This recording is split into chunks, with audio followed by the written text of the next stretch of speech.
कांग्रेस ने एक मांग रखी, उसके बाद में सवाल खड़ा हो गया, क्या कर्नाटक में अमित शाह और सीएम योगी आदित्यनाथ के चुनाव प्रचार पर रोक लग जाएगी। दरअसल अमित शाह और मुख्यमंत्री योगी आदित्यनाथ के खिलाफ कांग्रेस चुनाव आयोग पहुंची है। वहीं दूसरी तरफ बीजेपी ने भी मल्लिकार्जुन खड़गे के खिलाफ आयोग का दरवाजा खटखटाया है।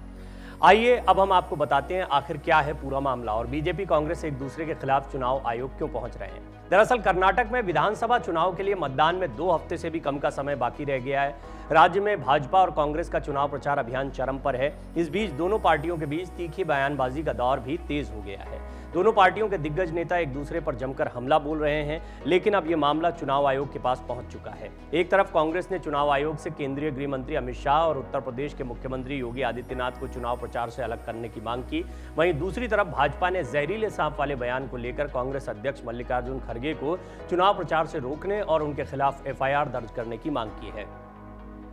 कांग्रेस ने अमित शाह और सीएम योगी के चुनाव प्रचार पर रोक लगाने की मांग की। कांग्रेस ने शुक्रवार को चुनाव आयोग से अमित शाह और यूपी के सीएम योगी आदित्यनाथ को अल्पसंख्यक समुदाय के खिलाफ कथित बयानों के लिए कर्नाटक में 10 मई को होने वाले विधानसभा चुनाव के लिए प्रचार करने से रोकने का अनुरोध किया।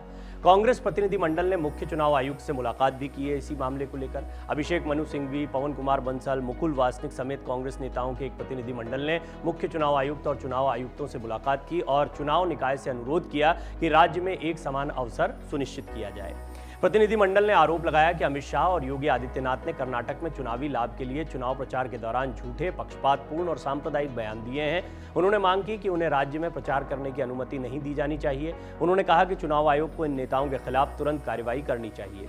चुनाव आयोग के कार्यालय के बाहर पत्रकारों से बात करते हुए सिंघवी ने कहा, हमने अभी चुनाव आयोग के साथ बहुत ही लाभदायक और महत्वपूर्ण बैठक समाप्त की है। हमने विशेष रूप से भाजपा के शीर्ष नेतृत्व, विशेष रूप से गृह मंत्री अमित शाह और उत्तर प्रदेश के मुख्यमंत्री की ओर से किए जाने वाले अत्यधिक आपत्तिजनक, स्पष्ट रूप से पक्षपातपूर्ण, सांप्रदायिक और झूठे बयानों के बारे में शिकायत की है।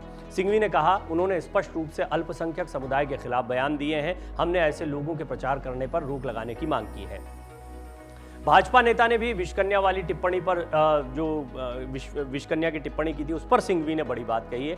भाजपा नेता बासनगौड़ा पाटिल यत्नाल द्वारा सोनिया गांधी के खिलाफ की गई विषकन्या टिप्पणी के बारे में पूछे जाने पर सिंघवी ने कहा कि पार्टी चुनाव आयोग का दरवाजा खटखटाने समेत सभी उपलब्ध कानूनी विकल्पों का उपयोग करेगी। उन्होंने कहा, यह सोनिया गांधी के खिलाफ बेहद अपमानजनक और गंदे स्तर की टिप्पणी है। हम चुनाव आयोग समेत सभी कानूनी विकल्पों का इस्तेमाल करेंगे। भाजपा ने भी पलटवार किया है। भाजपा के पास भी मौका है क्योंकि वो खड़गे के बयान को लेकर इससे पहले हंगामा मचा था। खड़गे को रोकने और एफआईआर दर्ज करने की मांग भाजपा की तरफ से भी की गई है।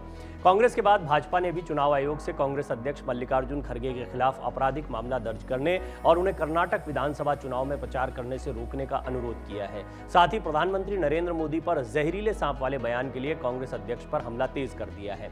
केंद्रीय मंत्री भूपेंद्र यादव के नेतृत्व में भाजपा का एक प्रतिनिधिमंडल चुनाव आयोग से मिला। उन्होंने संवाददाताओं से कहा कि खड़गे की टिप्पणी केवल जुबान फिसलने वाली नहीं है, बल्कि कांग्रेस की घृणा की राजनीति का हिस्सा है। उन्होंने पार्टी पर वैमनस्य फैलाने और दक्षिणी राज्य में उच्च दांव वाले चुनाव से पहले लोगों को भड़काने का आरोप लगाया। भाजपा के महासचिव हैं तरुण चुग, उन्होंने कहा कि खड़गे एक आदतन अपराधी हैं। उन्होंने कहा कि कांग्रेस नेताओं ने पीएम मोदी पर कई घृणित व्यक्तिगत हमले किए हैं। भाजपा ने आईपीसी की धारा 499 और 500 जो मानहानि से संबंधित है और धारा 504 जो जानबूझकर अपमान और उकसावे के अपराध से संबंधित है के तहत प्राथमिकी दर्ज करने की मांग की है। प्रतिनिधिमंडल में भाजपा के मुख्य प्रवक्ता अनिल बलूनी और पार्टी नेता ओम पाठक भी शामिल थे। आपको बता दें, राज्य में 10 मई को विधानसभा चुनाव है और 13 मई को परिणाम आएंगे। इससे पहले चुनावी घमासान चल रहा है। जब चुनावी दौर इस कदर तेज होता है तो उसमें कई बयानबाजियां होती हैं। मल्लिकार्जुन खड़गे ने अपने बयान के बारे में स्पष्टीकरण दिया था। उन्होंने सांप कहा था और उन्होंने कहा कि मैंने विचारधारा को और पार्टी को कहा था, व्यक्तिगत हमला नहीं किया था, क्योंकि उनके बयान को प्रधानमंत्री मोदी पर आपत्तिजनक टिप्पणी के तौर पर लिया गया। तो कर्नाटक के एक विधायक हैं, उन्होंने सोनिया गांधी पर बहुत ही आपत्तिजनक टिप्पणी कर दी, विषकन्या कह दिया और इन दोनों बयानों को लेकर अब कर्नाटक में हंगामा बरपा हुआ है। राजस्थान में होने वाले विधानसभा चुनाव से पहले राजस्थान कांग्रेस गंभीर संकट के दौर से गुजर रही है।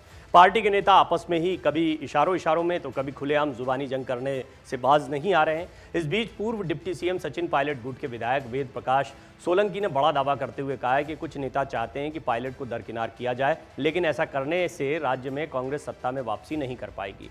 सोलंकी ने दावा करते हुए कहा कि सचिन पायलट को दरकिनार कर चुनाव नहीं जीत सकते। अशोक गहलोत और सचिन पायलट के बीच राजनीतिक सियासत में एक बार फिर से तेजी आ गई है। दरअसल सचिन पायलट ने वसुंधरा राजे सरकार के कार्यकाल के कथित घोटालों की जांच की मांग को लेकर एक दिन का अनशन किया था। मीडिया रिपोर्ट्स के मुताबिक सियासी गलियारों में ऐसी चर्चा है कि विधानसभा चुनाव से पहले सचिन पायलट कांग्रेस पार्टी को छोड़ सकते हैं। दरअसल जयपुर के चाकसू से कांग्रेस विधायक वेद प्रकाश सोलंकी ने बड़ा बयान देते हुए इशारों में पार्टी के बड़े नेताओं को खरी खरी सुना दी। वेद प्रकाश सोलंकी ने बड़ा बयान देते हुए कहा कि सचिन पायलट को किस तरह से दरकिनार किया जाए, इसलिए बड़े नेताओं ने यह शिगुफा छोड़ा है कि सचिन पायलट पार्टी छोड़ेंगे, जबकि वो कांग्रेस छोड़कर कहीं नहीं जाएंगे, कांग्रेस में भी ही रहेंगे। जो नेता पार्टी में पायलट को साइडलाइन करना चाहते हैं, उन्होंने ये शिगुफा छोड़ा है।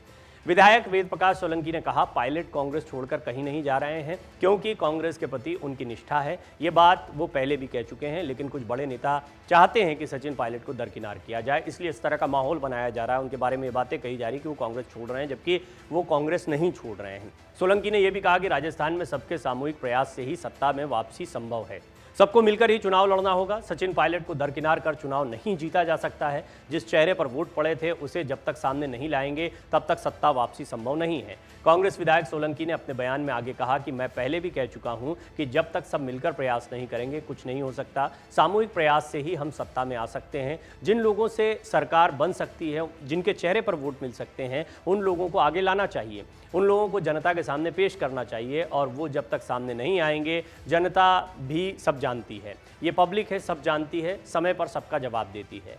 2020 में भी सोलंकी ने पायलट का ही साथ दिया था। पायलट के वफादार माने जाते हैं वेद प्रकाश सोलंकी पायलट के वफादार हैं और 2020 के राजनीतिक संकट में गहलोत के खिलाफ विद्रोह करने वाले विधायकों में से एक थे। पिछले कुछ दिनों से सचिन पायलट एक बार फिर बगावती तेवर दिखाने लगे हैं और उन्होंने अशोक गहलोत के नेतृत्व वाली अपनी ही पार्टी की राज्य सरकार पर लगातार निशाना साधा। ऐसे में सियासी गलियारों में राजस्थान में कांग्रेस के भविष्य को लेकर लगातार चर्चा हो रही है। कहा यह भी जा रहा है कि कांग्रेस आलाकमान विधानसभा चुनाव को देखते हुए सम्मानजनक हल निकालना चाह रहे हैं। गहलोत और पायलट किसी को भी नाराज करने का जोखिम नहीं उठाना चाहता है आलाकमान। इससे पहले ये भी खबरें आई हैं, मैंने भी इस पर एक डिटेल रिपोर्ट आपके सामने रखी कि बीच का रास्ता क्या निकाला जा सकता है। दोनों को साध कर चलना है। राहुल गांधी और कांग्रेस का शीर्ष नेतृत्व पहले ही स्पष्ट कर चुका है कि दोनों ही हमारे लिए एसेट हैं। ऐसे में बड़ा सवाल ये खड़ा होता है कि क्या दोनों को मनाने के लिए कोई फार्मूला निकाला गया है। ये फार्मूला जो इसमें सबसे बड़ी चीज़ दिखाई पड़ती है, बड़ा रास्ता दिखाई पड़ता है, वो ये है कि सचिन पायलट को कोई बड़ी जिम्मेदारी दी जाए। क्या उन्हें दोबारा प्रदेश अध्यक्ष बनाया जाएगा, क्या उनकी पसंद के विधायकों को मंत्री बनाया जाएगा, या फिर टिकट बंटवारे में जो उनके समर्थक हैं उनको ज़्यादा से ज़्यादा टिकट दिए जाएंगे, जहाँ जहाँ से वो टिकट चाहेंगे वो दिए जाएंगे। बहुत सारी बातें हैं, लेकिन जिस तरीके से सुखजिंदर सिंह रंधावा ने पहले पायलट के मौन आंदोलन को, या वो जिस तरीके से धरने पर बैठे थे, उसको अनुशासनहीनता करार दिया था, उससे ये स्पष्ट है कि कुछ नाराज़गी रंधावा अपनी तरफ से जता रहे हैं। और गहलोत को जिस तरीके से प्रमोट किया गया है हाल के दिनों में, उनकी नीतियों को रखा गया है, एक बात स्पष्ट है कि कांग्रेस आलाकमान ये भी सोच रहे हैं कि गहलोत का चेहरा भी एकदम से नहीं छोड़ा जा सकता है और चुनाव के ऐन पहले एक नया चेहरा इंट्रोड्यूस करना। नया चेहरा नहीं है हालांकि सचिन पायलट, पिछली बार भी जब चुनाव हुआ था तो वो अध्यक्ष थे और उनके चेहरे पर वोट पड़ा, ऐसा वेद प्रकाश सोलंकी का भी कहना है। और ये बात मानी भी जाती है क्योंकि युवा चेहरा है, लोकप्रिय चेहरा है, उनका चेहरा बहुत मजबूत है। दोनों ही चेहरे कांग्रेस चाहती है कि रखे जाएं, तो अशोक गहलोत के प्रभाव वाले क्षेत्रों में कांग्रेस को फायदा हो और सचिन पायलट की लोकप्रियता और उनके प्रभाव के क्षेत्रों का भी फायदा हो। लेकिन बीच का फॉर्मूला क्या निकले, संतुलन क्या निकले, वो बहुत महत्व की बात है। इस सब के बीच में ये बड़ी बात है जो सोलंकी कह रहे हैं कि पायलट कहीं नहीं जा रहे हैं, वो कांग्रेस में, ये पायलट भी कह चुके हैं। पायलट का कहना है कि उन्होंने अपनी सरकार के खिलाफ प्रदर्शन नहीं किया, उन्होंने कोई अनुशासनहीनता नहीं की है, उन्होंने वसुंधरा राजे सिंधिया के कार्यकाल में हुए कथित भ्रष्टाचार के खिलाफ जांच क्यों नहीं की गई का मुद्दा उठाया है और इसकी जांच की जानी चाहिए। इसको लेकर वो पहले भी चिट्ठियां, लेकिन कटघरे में खड़े हो गए गहलोत। रंधावा ने इसको अनुशासनहीनता तक कह दिया। कुल मिलाकर राजस्थान का संकट अभी बरकरार है और इस सब के बीच में ये एक बड़ी बात सामने आई है कि पायलट कहीं नहीं जा रहे हैं। अब देखना होगा कि शीर्ष नेतृत्व किस तरीके से दोनों को साधता है। मन से उजाला कर चले, मन से